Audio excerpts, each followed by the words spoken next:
ইতিহাস হয়তোবা তাকে ভুলে গেছে।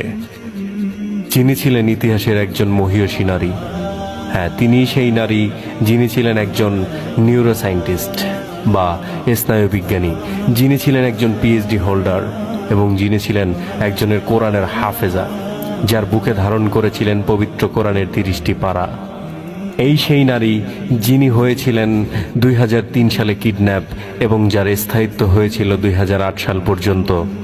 পরবর্তীতে তাকে নিয়ে যাওয়া হয় আমেরিকান টর্চার ছেলে এবং সেখান থেকে তার উপর চলে পাশবিক নির্যাতন ও মানসিক নির্যাতন। কোরআন শরীফের পাতা ছিঁড়ে মেঝেতে বিছিয়ে রেখে তাকে উলঙ্গ করে বলা হতো, যাও যাও কোরআনের উপর দিয়ে গিয়ে কাপড় নিয়ে আসো। ওই নরপশুরা তাকে বিভিন্নভাবে নির্যাতন করতে শুরু করে। খেলায় মেতে ওঠে ওই হায়নার দলেরা। পালাক্রমে গণধর্ষণের শিকার হন এই কোরআনের হাফেজা।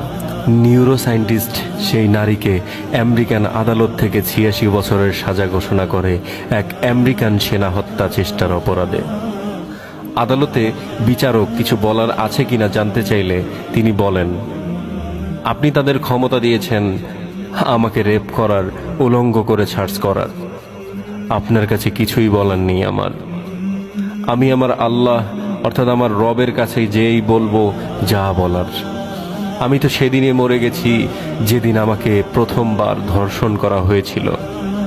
আমাকে ছেড়ে দিন, আমাকে আমার দেশে যেতে দিন।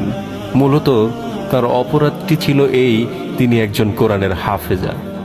এত শিক্ষিত হয়েও কেন তিনি কোরআনের দিকে ঝুঁকেছিলেন?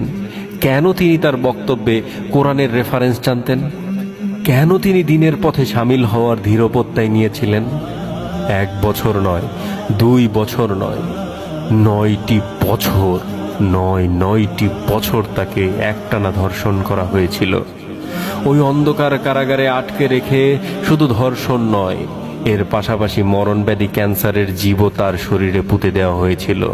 অবশেষে বিদায় নিলেন একজন কোরআনের হাফেজা, বিশ্বের একমাত্র নিউরোসায়েন্টিস্ট। ধিক্কার জানাই বিশ্ব মানবতা। হে আল্লাহ, তুমি তোমার পবিত্র কোরআনের বাণী ধারণকৃত সেই মহীয়সী নারী ডক্টর আফিয়া সিদ্দিকাকে জান্নাতের সর্বোচ্চ মাকাম দান করো। আমিন।